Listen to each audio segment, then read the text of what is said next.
Eita, sogra danada, acorda cedinho, prepara o café, arruma meus filhos, faz tudo que eu quero, agora só falta fazer cafuné.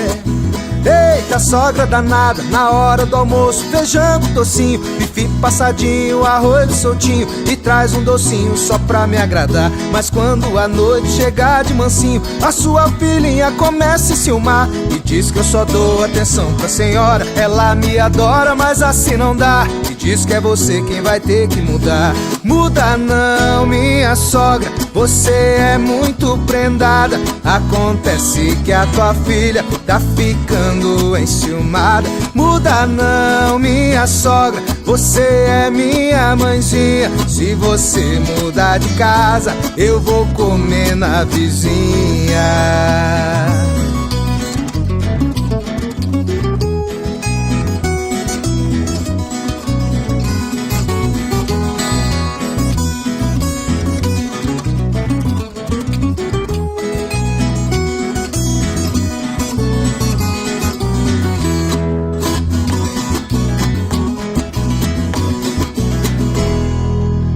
Eita, sogra danada, acorda cedinho, prepara o café, arruma meus filhos, faz tudo que eu quero, agora só falta fazer cafuné.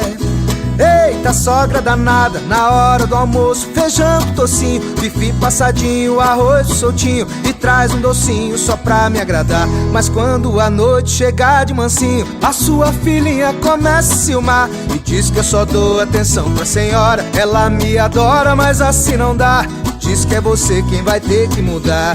Muda não, minha sogra, você é muito prendada. Acontece que a tua filha tá ficando enciumada. Muda não, minha sogra, você é minha mãezinha. Se você mudar de casa, eu vou comer na vizinha. Muda não, minha sogra, você é muito prendada. Acontece que a sua filha tá ficando enciumada. Muda não, minha sogra, você é minha mãezinha. Se você mudar de casa, eu vou comer na vizinha. Se você mudar de casa, eu vou comer na vizinha.